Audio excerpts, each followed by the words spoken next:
त्यातील एका मोठ्या घोटाळ्यासंदर्भातील रेशन दुकानाच्या गव्हाच्या निर्यातीचा हा मोठा घोटाळा आता उघड झालाय। नवी मुंबईतल्या उरणमध्ये गोदामावरती पोलिसांनी छापा टाकला। निर्यात केला जाणाऱ्या गव्हाचा मोठा साठा पोलिसांनी या छाप्यामध्ये जप्त केलाय। तर परराज्यातून हा सगळा गहू उरणमध्ये आणला जात होता। स्वस्त धान्य दुकानांचा गहू हा परदेशात पाठवण्यात येत होता। लष्करासाठी सवलतीच्या दरात दिला जाणारा गहू देखील यामध्ये समाविष्ट होता आणि या सगळ्या गव्हाची पिशव्या बदलून निर्यात केली जाण्याचा हा धक्कादायक प्रकार आहे। नवी मुंबई पोलिसांनी धाड टाकून हा सगळा गहू जप्त केलाय। गोदामात गव्हाच्या पिशव्या बदलण्याचं काम देखील सुरू होतं। तर राज्यातील एका मोठ्या गव्हाच्या घोटाळ्यासंदर्भातील ही बातमी आपण पाहतोय। तर या संपूर्ण प्रकरणासंदर्भात आमचे प्रतिनिधी भारत गोरेगावकर यांनी महत्त्वाचा आढावा घेतलाय। तो आढावा आपण पाहूयात। नवी मुंबईच्या पोलिसांनी काल उरण परिसरामध्ये ज्या गोदामामध्ये छापा मारला तिथे आता लोकशाहीची टीम आहे। आपण या ठिकाणी पाहू शकताय जासई गावाच्या हद्दीमध्ये इनलाइन शिपिंग प्रायव्हेट लिमिटेड यांचं हे गोदाम आहे आणि या गोदामामध्ये सर्व दूर आपण जर लक्ष टाकलं तर बहुतांशी या ठिकाणी गहू आणि अन्नधान्यांचा साठा रचलेल्या गोणी आपल्याला पाहायला मिळत आहेत। काल पोलिसांनी या ठिकाणी संशयास्पद साठा असल्याचा मत व्यक्त केलं आणि त्यानुसारचं पत्र उरणच्या तहसीलदारांना दिल्यानंतर उरण तहसीलदारांची महसूलची टीम आणि जिल्ह्याच्या पुरवठा विभागाचे अधिकारी हे आता स्वतः ह्या गोदामामध्ये आलेले आहेत। आज सकाळपासून या गोदामामध्ये आलेला जो स्टॉक आहे तो किती आहे, तो जीवनावश्यक आहे का, वापरण्यास योग्य आहे का याची पडताळणी आता सध्या सुरू आहे। या गोदामाचे जे मालक आहेत यांच्याजवळ देखील चौकशी केली जाणार आहे की हा स्टॉक आपण किती दिवसापासून आणलेला आहे, कुठनं आणलेला आहे, हा रेशन धान्य दुकानाचा साठा आहे का याची एक पडताळणी आता सध्या सुरू आहे। आणि त्याचबरोबर हा लष्करासाठी जो सवलतीच्या दरात जातो तो आलेला राज्यातनं आलेला गहू आहे का किंवा अन्नधान्याचा साठा आहे का याची पडताळणी आता उरणचं महसूल आणि त्याचबरोबर रायगड जिल्ह्याच्या अन्नधान्य पुरवठा विभागाचे अधिकारी या ठिकाणी करतायत। पोलिसांनी त्यांना संशय व्यक्त केल्याचं पत्र दिलेलं आहे आणि या जर डिपार्टमेंटची ही चौकशी आणि या चौकशीमध्ये जर निष्पन्न झालं की यामध्ये हा जो साठा केलेला आहे तो बेकायदेशीर आहे किंवा दुसऱ्या राज्यातून रेशनिंगचा आणलेला आहे अशा पद्धतीची जर माहिती समोर आली तर त्यानंतरच पोलीस याच्या पुढची कारवाई करतील। आणि त्यामुळे आता ही जी चौकशी सध्या सुरू आहे ही कुठपर्यंत आल्याने केव्हा संपते एकूणच निष्कर्ष काय निघते हे पाहणे तितकंच महत्त्वाचं ठरणार आहे। कॅमेरामन सुमितसह भारत गोरेगावकर, लोकशाही न्यूज, रायगड। तर एक मोठा घोटाळा हा महाराष्ट्राच्या समोर आलेला आहे। गव्हाचा घोटाळा आहे आणि सध्या जिथे हा घोटाळा झालेला आहे त्या गोडाऊनच्या बाहेरून आमचे प्रतिनिधी भारत गोरेगावकर आपल्यासोबत लाईव्ह जोडले आहेत। भारत, गोरगरिबांच्या पोटावर नेमकं कोण पाय देतंय, गरिबांच्या हक्काच्या रेषेवरती कोण डल्ला मारतंय, नेमकं हे सगळं प्रकरण आणि हा घोटाळा नेमका काय आहे? शुभम, अगदी वास्तववादी प्रश्न आपण या ठिकाणी विचारलेला आहात। काल रात्री उशिरा शिवराज पाटील जे DCP आहेत पनवेल झोनचे यांच्या नेतृत्वाखालच्या पोलीस पथकाने जिथे कारवाई केली उरणमधल्या जासई गावामध्ये, सर्वात आधी मी तिथली थेट दृश्य आपल्याला दाखवतो। या ठिकाणी आपण जर नजर टाकलीत हा जो साठा केलेला आहे हा पूर्णपणे साठा आणि अशा पद्धतीचे गोदाम एक दोन नाहीत तर जवळपास 10 गोदाम आहेत ज्यांच्यामध्ये लाखोंच्या संख्येने ह्या पोत्या भरलेल्या आहेत। अन्नधान्य हे याच्यामध्ये साठवलेलं आहे आणि विशेष करून गहू हा साठा यामध्ये केलेला आहे। पोलिसांना जी माहिती मिळाली होती त्या माहितीनुसार इथं जो साठा केलेला आहे, मुळात इथे साठा का होतो हा प्रश्न महत्त्वाचा आहे। आंतरराष्ट्रीय स्तरावरचं बंदर JNPT हे इथून हाकेच्या अंतरावरती आहे। इम्पोर्ट एक्सपोर्ट इथून होत असतो जहाजाच्या माध्यमातून आणि त्याच्यामुळे देशातला जो माल आहे तो या ठिकाणी एकत्र केला जातो, साठवला जातो। या गोदामामध्ये महाराष्ट्राच्या बाहेरील राज्यातून सरकारी गहू यामध्ये स्टॉक केलेलं निष्पन्न झालेलं आहे पोलिसांना। म्हणजे जो गहू सर्वसामान्यांना, गोरगरिबांना सवलतीच्या दरात किंवा काही जणांना मोफत मिळावं, केंद्र राज्यांनी ही जी काही भूमिका घेतलेली आहे, विशेषतः देशाच्या पंतप्रधान नरेंद्र मोदी यांनी सर्वसामान्य नागरिक उपाशी राहू नये म्हणून त्यांच्यासाठी ज्या वेगवेगळ्या योजना बनवलेल्या आहेत त्या योजनेच्या माध्यमातून सर्वसामान्यांना हे धान्य मिळावं यासाठीचा वापर आहे। परंतु हा धान्य मिळतोय कुठे तर रायगड जिल्ह्यातल्या उरण तालुक्यात असलेल्या जासईमधल्या गोदामामध्ये। पनवेलच्या पोलिसांनी हे धाडस केलं शिवराज पाटील DCP यांच्या नेतृत्वाखाली आणि हा सगळा काळा बाजार उघडकीस आलाय। एक दोन नाही तर लाखो टन हा माल आहे आणि आता यानंतरची प्रक्रिया अशी आहे पोलिसांनी या सर्वांचे चौकशीचे आदेश महसूलला म्हणजे उरणच्या तहसीलदारांना दिलेले आहेत. तहसीलदार आणि रायगड जिल्ह्याच्या धान्य पुरवठा विभागाचे अधिकारी हे सकाळपासून ही गोदामं तपासण्याचं काम करतायत. जवळपास जी माहिती लोकशाहीला मिळते त्यानुसार किमान 2 दिवस तरी हे गोदाम तपासण्यासाठी जातील. मात्र यामध्येच काळा बाजार झाला, ज्यातून लष्करांना म्हणजे सैन्यांसाठी जे अन्न जातं सवलतीच्या दरात त्याच्याच देखील गोणी पोलिसांना या प्राथमिक चौकशीमध्ये सापडली आहे. त्यामुळे हा काळा बाजार आता किती दूरवर जातोय आणि याचे पाळेमुळे किती खोन गेलेले आहेत हे पाहणं आता महत्त्वाचं राहणार आहे. शुभम, भारत नक्कीच या घोटाळ्याची व्याप्ती अत्यंत मोठी असल्याचं पाहायला मिळतंय. लष्कराच्या गव्हाची तस्करी हे धाडस नेमकं कोणाचं होतंय आणि यालाच जोडून पुढचा महत्त्वाचा प्रश्न आहे की या तस्करीला कोणाचं राजकीय अभय मिळतंय का? शुभम, राजकीय अभय तर याच्यामध्ये निघेल, याच्यामध्ये काय शंका वाटत नाहीये. परंतु सर्वात महत्त्वाचा मुद्दा आहे, आपण JNPTच्या उरणच्या परिसरामध्ये आपण जर बघितलं तर अनेक प्रकारचा अनागोंदी कारभार सातत्याने उघड येतोय. म्हणजे मागे 2 वर्षापूर्वी लॉकडाऊनमध्ये जर आपण बघितला तर अशाच पद्धतीचा सर्वात मोठा अन्नधान्याचा घोटाळा निर्माण झाला होता.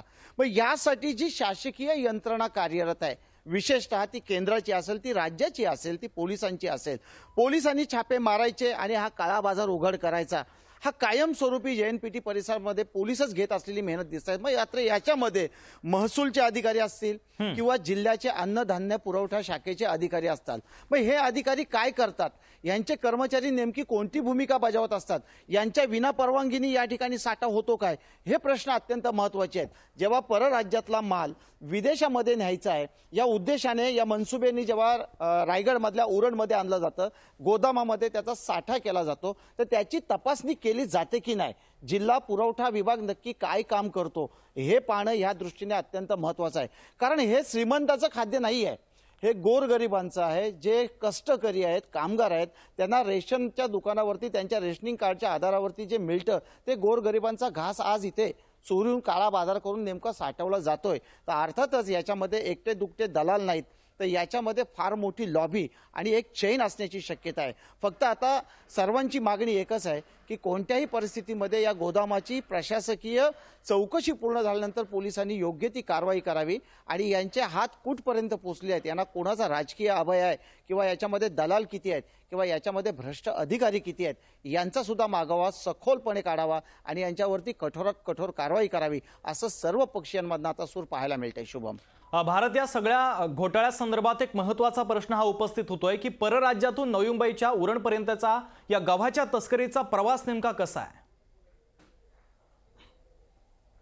निश्चित स्वरूपामध्ये शुभम हा अत्यंत महत्त्वाचा मुद्दा आणि प्रश्न आहे. जसं मी आपल्याला सांगितलं, परराज्यातून म्हणजे जसं आपण या ठिकाणी आता गोदाम जर पाहिलं तर हा गहू हा पंजाब बाजूकडनं आलेला आहे, याच्यामध्ये हे वास्तव आहे.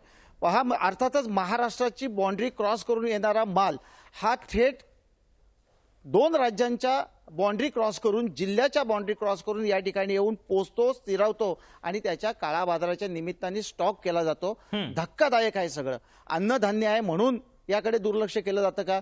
उद्या याच अन्नधान्यांच्या आडमधून इतर कोणत्याही गोष्टीची अतिरेकी कारवाया असतील किंवा अन्य कोणते घातक स्फोटक असतील, रसायनं असतील, यांची सुद्धा अशाच पद्धतीने आवक होणार आहे का, हा सुद्धा प्रश्न आहे. सर्वात महत्त्वाचा मुद्दा असा आहे की या बाबतीत जे नाके आहेत, ज्याचे राज्य पातळीवरचे नाके असतील, जिल्हा पातळीवरचे नाके असतील, तर या नाक्यावरची यंत्रणा, या नाक्यावरचे अधिकारी नेमके करतात तरी काय, हे कशासाठी सर्वसामान्यांच्या ज्या सर्वसामान्यांच्या कष्टाच्या पैशातून शासनाला जो टॅक्स जातो, कर जातो, त्या करातून जे पगार घेतात हे अधिकारी आणि ही यंत्रणा नेमकी काय करते, हा माल इथपर्यंत येतोच कसा? बरं, या ठिकाणी हा माल आल्यानंतर पद्धतशीर सरकारी गोदामातला माल, सरकारी गोणी आहेत त्या बाजूला करून वेगळ्या गोणींमध्ये भरून हा परदेशामध्ये पाठवण्याचा घाट घातला जातोय. म्हणजे हे लहान सहान गुन्हा नाही आहे, हा सर्वसामान्य माणसाचा खेळ नाही. तर याच्यामध्ये निश्चित स्वरूपात मोठे हात आहेत आणि त्यामुळे या प्रकरणाची सखोल चौकशी होऊन कडक कारवाई व्हावी अशी मागणी आता जोर धरते. शुभम, भारत हा कोट्यवधी रुपयांचा घोटाळा लोकशाही न्यूजनं महाराष्ट्राच्या समोर आणलाय, मात्र तरी देखील अद्यापर्यंत कारवाई झालेली नाहीये, गुन्हा देखील दाखल झालेला नाहीये. त्या संदर्भातले अपडेट नेमके काय आहेत? निश्चित स्वरूपात या प्रकरणामध्ये गुन्हा दाखल होतोय की नाही याकडे सर्वांचंच लक्ष लागलेलं आहे आणि अर्थातच लोकशाही याचा पाठपुरावा तोपर्यंत सोडणार देखील नाही. मात्र ज्या पद्धतीने आपण प्रशासकीय बाजू आहे, पोलिसांची बाजू आहे, पोलिसांजवळ चर्चा केली त्यानुसार पोलिसांनी या ठिकाणी धाडस दाखवून कारवाई करण्याचे कारवाई केलेली आहे. त्यामुळे ते कौतुकास्पद आहे. त्यांना जी माहिती मिळाली त्यानुसार या ठिकाणी काळ्या बाजारात केला जातो, काळ्या बाजाराचा स्टॉक आहे हे पोलिसांनी निदर्शनास आणून दिलंय. आता याच्या पुढची जी कारवाई आहे ती अर्थातच महसूल विभाग आणि जिल्ह्याच्या धान्य पुरवठा अन्नधान्य विभागाची आहे. या अर्थातच याच्या अगोदरची जबाबदारी देखील महसूल आणि अन्नधान्य विभागाचीच आहे. परंतु त्यांना हे झेपलं नाही, पेलवलं नाही, म्हणूनच पोलिसांनी कारवाई केली. आणि आता मात्र जी चौकशी सुरू आहे त्यातून ह्या काळा बाजारामधले आलेला जो गहू आहे किंवा अन्नधान्य आहे कुठल्या राज्यातनं आला, सरकारी याच्यावरती शिक्के कसे आहेत याची सखोल चौकशी व्हायला पाहिजे आणि त्यानंतरच पोलीस याच्यावरती पोलिसी पद्धतीने कारवाई करतील. शुभम. भारत सध्या ज्या गोडाऊनमध्ये हा सगळा घोटाळा उघड झालेला आहे त्या गोडाऊनमध्ये तुम्ही उपस्थित आहात. नेमकं कशा प्रकारे लेबलिंग बदलण्यात येतो, कशा प्रकारच्या या गोण्या बदलण्यात येतोय, त्या संदर्भातले काही अपडेट आपल्या प्रेक्षकांना दाखवता येतील का? निश्चित स्वरूपात मी कॅमेरामन सुमितला विनंती करतो की त्यांनी या ठिकाणी गोदामामध्ये असलेला जो स्टॉक आहे तो दाखवावा. ह्या ज्या गोणी आहेत ह्या गोण्यांच्या मागे जर आपण एक नजर टाकली तर काळ्या रंगाच्या गोणी ह्या गोदामामध्ये साठवलेल्या आहेत. ह्या गोण्यांवरती वेगवेगळ्या ज्या जाग्यावरनं ह्या गोणी आलेल्या आहेत. हा माझ्या हातामध्ये जर आता पाहिलं तर हा गहू आहे आणि यामध्ये जे पोती आहेत हे एक दोन नाही, हजारो नाहीत तर लाखोच्या संख्येने आहे. लाखोचं टन हा टनाचा माल इथं साठवलेला आहे. आणि आपण जो गोणींचा उल्लेख केलात की गोण्या कशा बदलल्या जातात, मी कॅमेरामनला विनंती करेन. ह्या गोणी आहेत, ह्याच्यात समजा जो माल आहे तो या ठिकाणी आपल्याला पडलेला दिसतोय. हा गहू या ठिकाणी जो पडलेला आहे अशा पद्धतीने खोलला जातो आणि अर्थातच ह्या ज्या गोणी आहेत यांच्यामध्ये तो भरला जातो. आणि हीच माहिती पोलिसांना मिळाली. यानंतर गोणी बदलल्या जातात, त्या इथं अशा पद्धतीने शिवल्या जातात. हे आपण या ठिकाणी पाहू शकतोय. ह्या अशा पद्धतीने दुसऱ्या गोणी आहेत ज्यांच्यावरती कुठलाही लेबल नाही आहे, अशा पद्धतीची प्रिंटिंग नाही आहे. अशा पद्धतीने ह्या गोणी नवीन भरल्या जातात.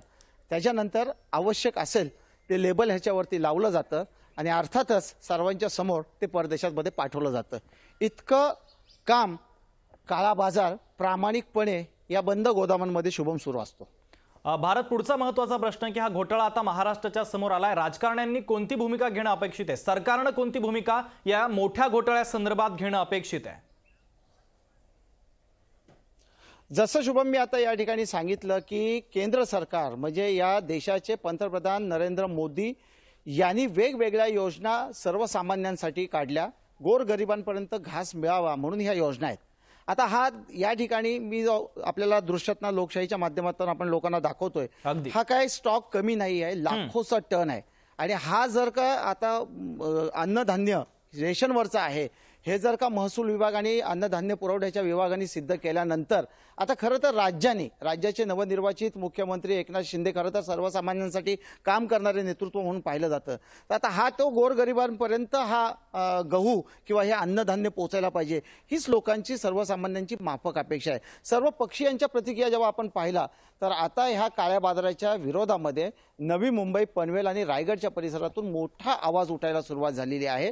पोलीस त्यांची भूमिका त्यांची कारवाई पार पाडतील, मात्र जिल्ह्याचा आणि राज्याचा अन्नधान्य पुरवठा विभाग काय करतोय असा सवाल आता सर्व स्तरात उपस्थित होतोय. शुभम. ठीक आहे भारत, अत्यंत महत्त्वाचं कव्हरेज या संपूर्ण घोटाळ्यासंदर्भात तुम्ही पोहोचवलेले आहेत. तुर्तास धन्यवाद.